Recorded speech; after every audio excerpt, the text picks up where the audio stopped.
नमस्कार देवी और सज्जनों। मैंने आपसे कहा था कि जब भी कोई र्यूमर वातावरण में होता है तो मैं आपके मुखातिब होता हूँ उस बिंदु को थोड़ा सा क्लियर करने के लिए। देखिए, कुछ मेरे दोस्तों ने या जान पहचान वालों ने मुझसे कहा कि पिछले 5-6 वर्ष में देश में साधारण व्यक्ति की दिनचर्या में क्या बदलाव आया। तो मैं किसी का पक्ष न लेते हुए और धरातल पर जो मुझे महसूस होता है वह मैं सिर्फ बताऊंगा आपको। इसको आप अन्यथा न लें, न तो मैं कोई प्रचार कर रहा हूं और न मैं किसी चीज़ की सफाई दे रहा हूं। मैं धरातल पे क्या मुझे महसूस होता है, आपको हो सकता है कुछ और महसूस होता है, और जो मुझे महसूस होता है वो मैं आपको के साथ शेयर करना चाहता हूं ताकि एक पारदर्शिता बनी रहे। देखिए, आज से 5-6 साल पहले जब भी हम कहीं जाते थे, बस में जाते थे या ट्रेन में जाते थे या ट्रेन में सोए होते थे, तो एक दिल में दहशत रहती थी, यार कहीं बॉम्ब ब्लास्ट ना हो जाए। तो पिछले 5-6 साल में इस प्रकार की कोई नौबत नहीं आई। दूसरा ये है कि देखिए, सुबह जब हम उठते हैं और स्विच ऑन करते हैं जब लाइट को, तो साधारणतया हमेशा ऐसा होता है कि लाइट ऑन ही होती है। कभी ऐसा नहीं लग रहा है मुझे कि यार बिजली नहीं है। तो पिछले 5-6 साल में लगभग गाँव में 18 घंटे और शहर में 24 घंटे बिजली मिल रही है। मैं लखनऊ में से बोल रहा हूँ और लखनऊ में 24 घंटे बिजली, एकाध केस कोई ऐसा हो गया जहाँ ब्रेकडाउन हो गया तो ठीक मान सकते हैं, अन्यथा 24 घंटे बिजली रहती है। तीसरी बात मैं ये कहना चाहता हूँ कि पहले हम किसी से जब बात करते थे तो टेलीफोन पर सोचना पड़ता था, यार खर्च बहुत ज़्यादा हो जाएगा, डेटा बहुत ज़्यादा खर्च हो जाएगा। आज आप लंबी चौड़ी बात करते रहते हैं, सोचता नहीं व्यक्ति मैं कितनी देर से बात कर रहा हूँ। जहाँ तक चीज़ों का बाज़ार में की एबिलिटी की बात है, मैं पतंजलि से बहुत बेहद प्रसन्न हूँ। मेरा व्यक्तिगत ओपिनियन है, क्योंकि एक तो उनकी जो चीज़ों की गुणवत्ता है वो बहुत अच्छी है। दूसरा, गली-गली में उनके जो आजकल उनकी सेल काउंटर लगे हुए हैं। और एक उदाहरण मैं आपको देता हूँ कि पहले हम दातुन ढूँढते थे, नीम का दातुन सवेरे-सवेरे, और बाकी भी हम टूथपेस्ट इस्तेमाल करते हैं, बट दंतकांति आदि प्रकार की जो चीज़ें जो जो बनाई हैं, टूथपेस्ट वगैरह जो पतंजलि ने बनाई हैं, बहुत ही तारीफ़ काबिल हैं। ये मैं आपको अगला पॉइंट बताना चाहता हूँ। देखिए, पानी की समस्या देश में अभी भी है और गाँव में अभी भी लोग कहीं-कहीं सिर पर पानी लाते हैं।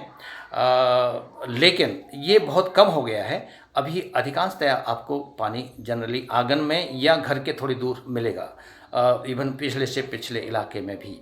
तो ये भी एक बहुत बड़ा बदलाव है। खैर, सिटी में तो आप टैप खोलिए तो आपको पानी मिलता है।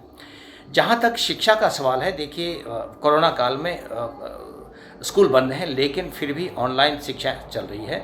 ये एक बहुत बड़ा बदलाव है, और किताबें भी चाहे बाज़ार में मिलें न मिलें, लेकिन आपको ऑनलाइन आपके मोबाइल पर अवेलेबल रहती हैं। रेल के टिकट के बारे में, रेल के रिजर्वेशन के बारे में, बस के रिजर्वेशन के बारे में और एरोप्लेन के रिजर्वेशन के बारे में आप बैठे-बैठे रिजर्वेशन कर सकते हैं। लाइन पर लगाना, पहले हम लाइन पर खड़ा हुआ करते थे 5 साल पहले, वो नौबत आज नहीं है, और आपको उसका अपडेट भी साथ-साथ मिलता रहता है।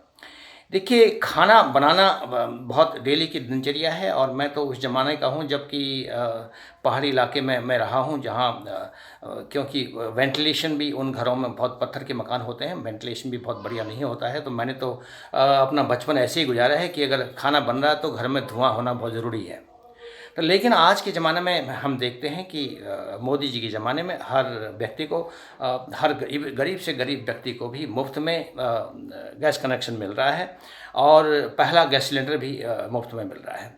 तो ये एक बहुत बड़ी बात है। और आजकल तो ऑनलाइन यानी अंडरग्राउंड लाइन से भी आपको गैस मिल रही है, आपको गैस सिलेंडर ढोने की आवश्यकता नहीं है।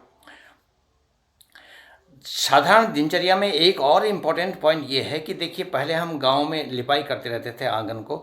आजकल मैं जहाँ भी जाता हूँ, मकान लोग ये न तो कच्चे मकान बना रहे हैं, और हम तो पत्थर के मकान बनाते थे उस ज़माने में, और उसको मिट्टी से जोड़ते थे। तो आजकल ईंटों के मकान सरकार खुद भी दे रही है, मुफ्त में भी दे रही है, कम रेट में भी दे रही है।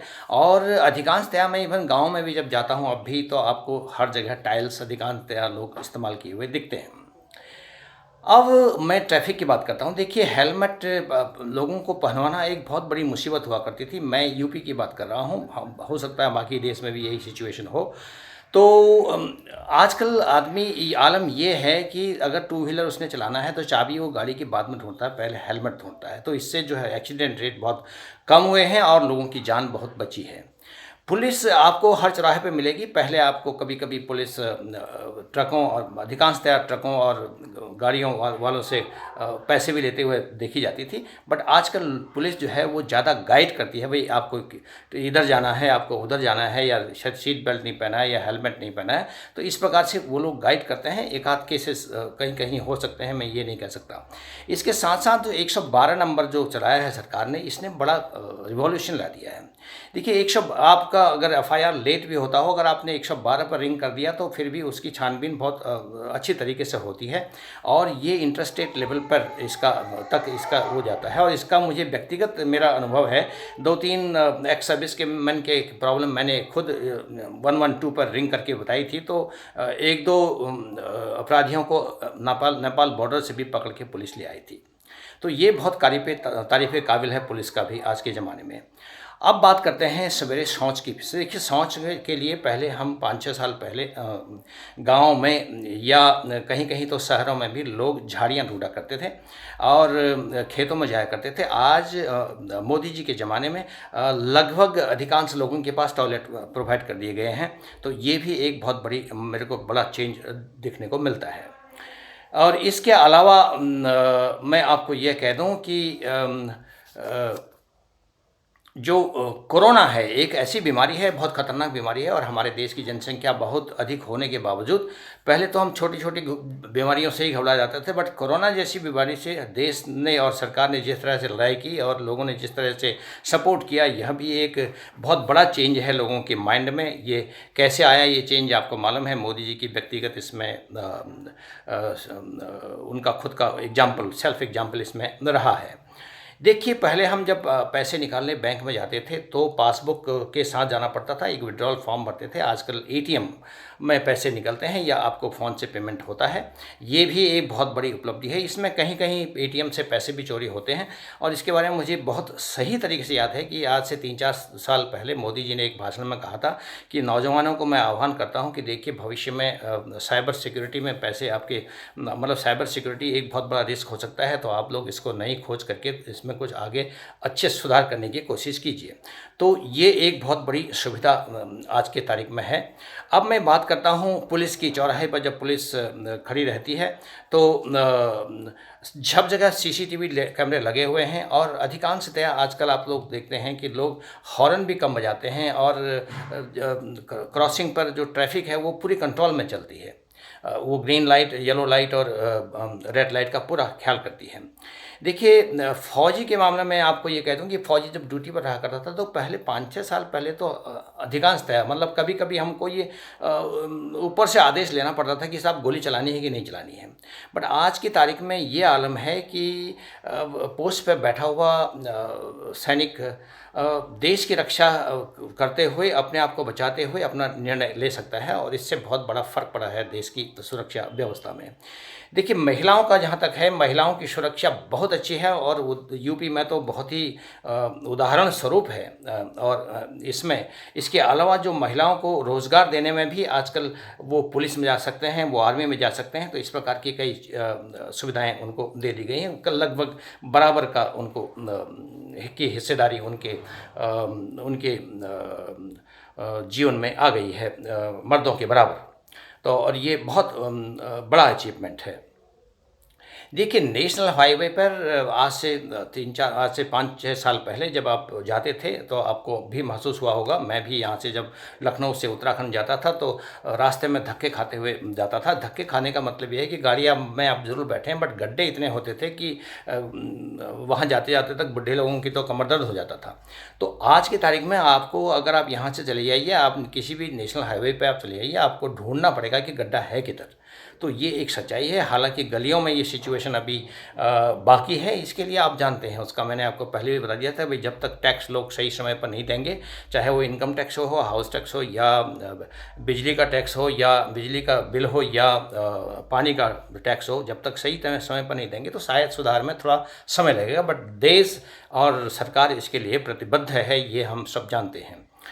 देखिए, अपराधों के बारे में आजकल मनमानी करना बड़ा मुश्किल है। लोग अगर दंगा फ़साद भी करेंगे तो 20 बार सोचते हैं किसी की गाड़ी जलाने के लिए या किसी को मारने के लिए। तो ये भी एक बहुत बड़ा बदलाव है और यूपी में ख़ासकर ये बदलाव बहुत अच्छा बदलाव है, क्योंकि आदमी सोचता है कि ये गाड़ी जलाने से पहले कहीं ऐसा ना हो कि मेरा घर टूट जाए या मेरी कुर्की हो जाए। तो ये इस प्रकार का डर होना बहुत ज़रूरी है, क्योंकि आफ्टर ऑल हम लोग एक ऐसे देश में रह रहे हैं जहाँ का संविधान बहुत बढ़िया लिखा हुआ है और जहाँ पूरी स्वतंत्रता है और द बेस्ट डेमोक्रेसी है। हिंदुस्तान दुनिया की सबसे बड़ी और फ्लेक्सिबल डेमोक्रेसी है। देखिए, राजनीतिक पार्टियाँ बहुत लोगों को भड़काने की कोशिश करती हैं, यह भी एक बदलाव देखने को मिला है। लेकिन हम आए दिन जनता चाहे कुछ कहे ना कहे, बट मीडिया वाले भी फिर उनके पीछे पड़ जाते हैं, जो मिसगाइड करते हैं लोगों को। जो भी पार्टियां मिसगाइड करते हैं तो मीडिया वाले को देखा गया है कि वो उनके पीछे पड़ जाते हैं। ये भी एक बहुत ही पॉजिटिव साइन है साधारण आदमी की दिनचर्या में सुधार का। बाकी आप जानते हैं फर्जी कानून और फर्जी कंपनियां तो सब मोदी जी बंद कर चुके हैं, और अभी जो कानून बन रहे हैं या जो कंपनियां अभी खुल रही हैं वो धरातल पर खुल रही हैं। तो यह भी एक बहुत बड़ा अचीवमेंट है। और इसी के साथ साथ मैं ये कह दूं कि देखिए, कंपनियों की जब हम बात करते हैं तो लोग आए दिन कभी कभी ये कहते हैं कि जी अब टाटा, बिरला, अंबानी, अदानी जो है ये इनको कुछ अपने एक प्रकार का नेगेटिव कमेंट देते रहते हैं। देखिए, मैं ये कहता हूँ कि सबसे बहुत बेहतरीन कार्य कर रहे हैं ये लोग नौकरी देते हैं, ये लोग टैक्स देते हैं, ये लोग प्रोडक्शन करते हैं और ये लोग जो है हम लोगों को चीज़ें उपलब्ध कराते हैं। तो यह भी एक बहुत बड़ा अचीवमेंट है कि आज के ज़माने में आपको नई नई चीज़ें नए नए स्टाइल में आपको दुनिया के बाकी देशों से के बराबर या उससे बेटर ही चीज़ें आपको बाज़ार में मिल रही हैं। तो ये भी एक बहुत बड़ा अचीवमेंट है। और लास्ट में मैं ये भी कहना चाहूँगा, देखिए नोट की अगर हम बात करें तो नोट आजकल काला नहीं हो सकता, बहुत मुश्किल से काला होगा। काला होने के लिए हो सकता है पहले पकड़ा जाए, बाद में वो काला कर सके, ऐसा भी हो सकता है। और नोट पर आप कुछ लिख भी नहीं सकते हैं। और नोट आजकल इतनी आसानी से टेररिस्ट के पास भी नहीं जाता है, और नोट आजकल डुप्लीकेट भी नहीं बनते हैं, और लोग बल्कि आजकल नोट चेक करना भूल ही गए हैं करीब करीब। तो ये बहुत बड़ा एक बदलाव है। इसके अलावा मैं आपको आखिरी पॉइंट ये कहना चाहता हूँ कि देखिए, पासपोर्ट जब मैंने पासपोर्ट बनाया, मैं कमांडिंग ऑफिसर था, तो मुझे 6 महीने लग गए थे पासपोर्ट बनाने में। पुलिस भी 1-2 बार घर में आई थी वेरिफिकेशन के लिए, और तो 6 महीने लगते थे। आज के ज़माने में एक साधारण आदमी पासपोर्ट ऑफिस जाता है तो वो चंद दिनों में उसको, 1 हफ्ते के अंदर लगभग उसको पासपोर्ट मिल जाता है। यही आलम है। बाकी लाइसेंस, गाड़ियों के लाइसेंस आदि का भी, किंतु अभी कुछ ऐसे डिपार्टमेंट हैं जहां देखिए सरकार तो डिजिटलाइजेशन करने के लिए ऑलरेडी कह चुकी है, लेकिन कुछ डिपार्टमेंट ऐसे हैं जहां पुराने स्टाइल में लोग काम करते हैं और वो जानबूझकर उसमें थोड़ा डिले करते हैं, और ये बदलाव आने में थोड़ा समय लगेगा, आप जानते हैं। तो बेसिकली मैं आपको अंत में ये कहना चाहता हूँ कि मेरे दोस्तों, जिन्होंने मुझसे कई बार सोशल मीडिया पर या व्यक्तिगत रूप में या टेलीफोन पर क्या बदलाव हुआ जो पूछा है, तो ये पॉइंट हैं, जो चंद पॉइंट मैंने बताए हैं। अभी तो बहुत पॉइंट मेरे दिमाग में है, बट मैंने आपको बहुत बेसिक पॉइंट बताए हैं, जिसके बेस पर आप ये मान सकते हैं कि पिछले 5-6 वर्ष में मोदी जी की सरकार ने जो कार्य किए हैं वो काफ़ी सराहनीय महसूस हो रहे हैं, ऐसा मुझे लगता है। और हो सकता है आपको भी ऐसा लग रहा हो, क्योंकि ये जो चीज़ें मैं आपको बता रहा हूँ, मैं हवा की बात नहीं कर रहा हूँ, मैं आपको धरातल पर जो हो रहा है वो कह रहा हूँ। इसमें कहीं कहीं कुछ खामियां हो सकती हैं, बट देखिए, sky is the limit for any progress. Sky is the limit. आकाश की एक सीमा होती है, हम सब मिलकर उस सीमा को प्राप्त कर सकते हैं। इन शब्दों के साथ मैं आपसे आज्ञा लेता हूँ। इन चंद शब्दों के साथ थैंक यू, बहुत बहुत धन्यवाद आपका कि आपने समय दिया मेरी इस बात को सुनने के लिए। और नमस्कार, स्वस्थ रहिए, खुश रहिए। Thank you. मैं हुकम सिंह बेस्ट बोल रहा हूँ लखनऊ से। नमस्कार, कर्नल हुकम सिंह बेस्ट फ्रॉम लखनऊ। आप लोग, अधिकांश लोग मुझे जानते हैं जो मेरे साथ जुड़े हुए हैं। नमस्कार, ऑल द बेस्ट।